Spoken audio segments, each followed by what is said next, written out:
Hello everyone, and welcome to another Mondays with Michele video. This week, we're going to discuss how to combine single and multi-column formats on the same page. Learn how section breaks can be used to produce interesting layouts. Let's get started. So what I thought I would talk about today was give you some word tips to do with changing your layout and adding sections that are set in columns. So there's a few ways to do it. So here, for example, is a typical document where I've got it set that I have some headings, I've got some text, and I like to set it up sometimes so I have a picture that is spanning the full width of the page. But then the information underneath, instead of always doing just single paragraphs that are spanning the full width of the page, it might be nice to set up some of the information as columns. So there's a few ways to do it.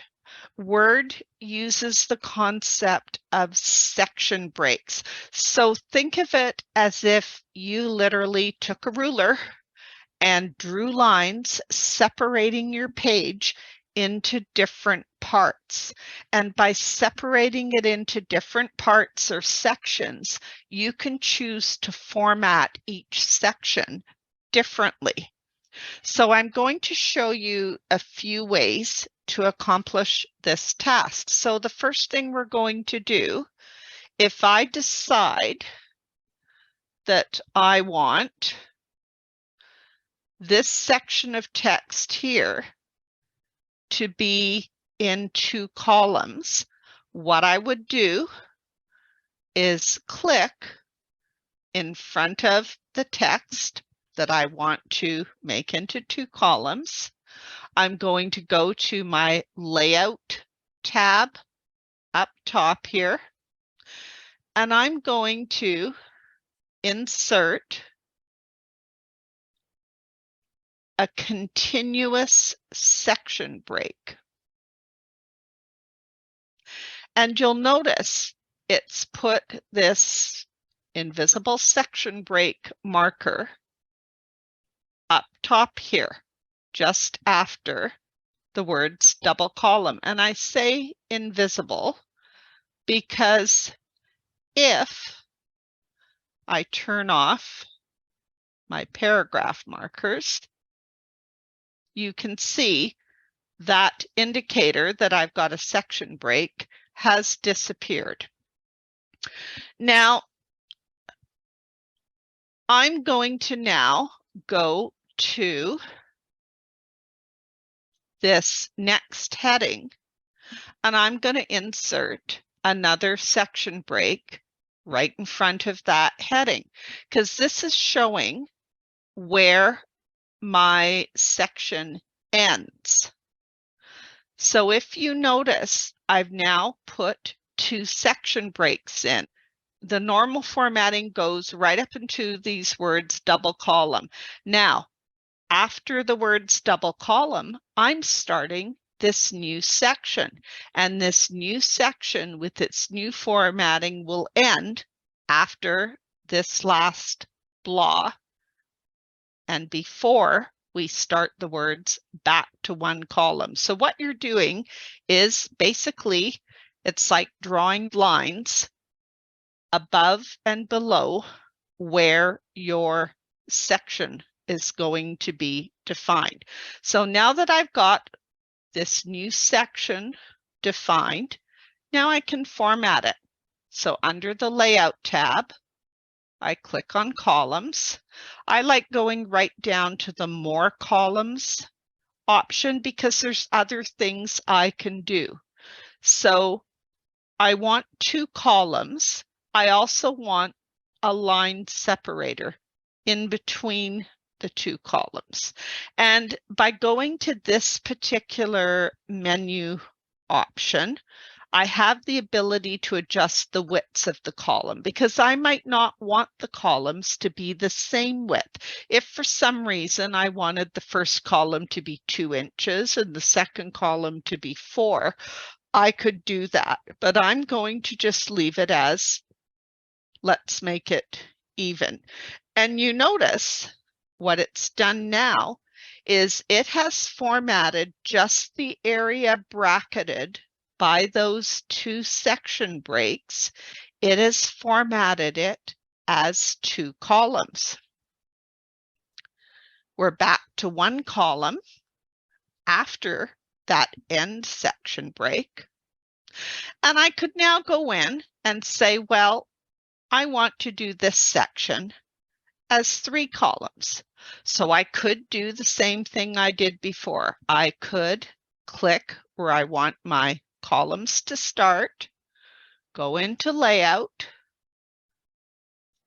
insert the section break that starts this new section, and then I could click this blank line and say, this is where I want the section break to end, the section to end, and insert another one. And now I have all of this text bracketed by these section breaks. So again, I could click anywhere in this area and I can say, let's set this one up as 3 columns. And this time I won't put a line in between the columns. And it sets it all as 3 columns. It will also try to even out the columns so that you have a pleasing display, if you will. The other way of doing the column formatting is, instead of manually inserting my section breaks, I could just select the chunk of text that I want to turn into columns. I go to my Layout tab, go to Columns, More Columns, and do 3. And Word is smart enough, you notice it automatically put in this section break that is starting the new section. The problem is, and it actually does have an ending section break, it's just really hard to see. So if I now type something else, this is a new line of text that I will type, and it will span the entire width of the page. So it's really hard to see, but Word has actually inserted the ending section break right before the paragraph mark here. And if I was to keep typing, so let's say I'm going to say, this is a new line of text that I am adding. You notice the minute I added in more text, it automatically reflowed the text in these other 2 columns to keep things as even as possible. And if I was to copy and paste a bunch more text, do you see how it's adjusting to keep everything even? Sometimes you may want to create a column structure first and then start typing. So in that situation, I would go to a blank line and I would say, let's insert, go to the Layout tab. I'm going to have to manually insert my section break. And now I can say, Let's format. Let's do 2 columns. Now it doesn't look like anything has changed on the screen, but if I start typing, and actually what I'll do is just paste some text, it's going to be quicker. What happens is the minute it gets close to the bottom of the page, it will flow over to the new column. And that's something important to note, because let me just get rid of some text here. So you see that right now, all of the text I typed is only appearing in 1 column, but I want it to be 2 columns. I just want to have a very short little bit, but I want it to be 2 columns. The only way it will trigger 2 columns is if I now put my ending section break, because all I had put was the section break for the start of this section. The minute I tell the computer, oh, we are ending this section, then it knows, oh, okay, this is all she's typing for the 2 columns, so we will adjust the space. So the computer will adjust once you have got the text in that you want to make into a 2-column format. The computer will adjust it once you have that ending section break. It just looks at everything in between and says, oh, this is what you want to do. We will manage the column lengths. And if you wanted to change it, if I go back in here, so right now it's set to 2 columns, I could say, you know what, let's make it 3. And so it has adjusted everything to make it 3, because it just looks at all the text in between those section breaks. Now, some of you might not have Word. So what I wanted to show you is the same document in LibreOffice, which is a free piece of software for those of you who might be looking at alternatives to Microsoft Word.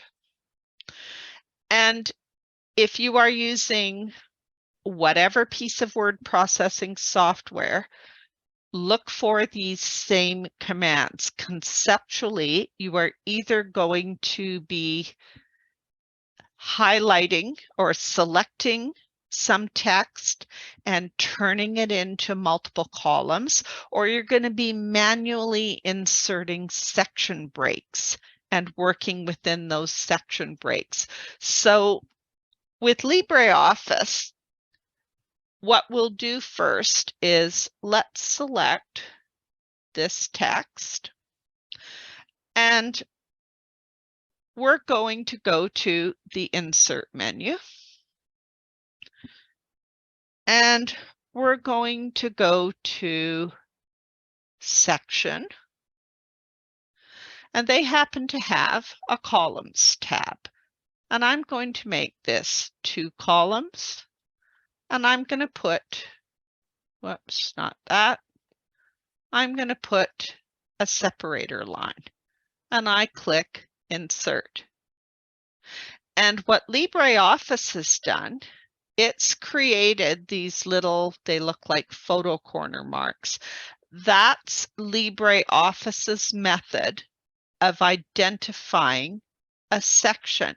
So just like with Word, they have set this text off as a separate section, and these photo corners are their begin the section, end the section marks. I could also create a brand new section. So I could say, let's just insert a section. And do you see it has created this box, which is the new section where I would type in text, and I can format that section as columns. So I'll make this one 3 columns, and I'll do a separator line. And if I now start typing, or actually I'll just copy and paste some text. And do you see it has reflowed the text into those columns? And if I keep typing, this is more text that I am typing. Watch what happens when I get to the end of this line and keep going. It will resize everything based on the amount of text that I add. So it will, just like we saw with Word, it will continue to try and balance those columns to the best of its ability. So being able to change up your layout to have some areas that are multi-column, I find is another way to add interest to your page. A lot of people might find it easier to write everything as just single column first. It's certainly easier to proofread your document, but going back and then changing selected sections to multi-column can be useful. If there are certain areas that you might want to highlight, for instance. And you might be wondering what's the difference between using this versus just setting up a table that's 2 column. The problem with using a table to do this same thing is you're not going to get that automatic reflowing of the text from the left column to the right. I hope you enjoyed this week's video. Now it's time for you to have fun creating your own multi-column layouts. Thanks for watching.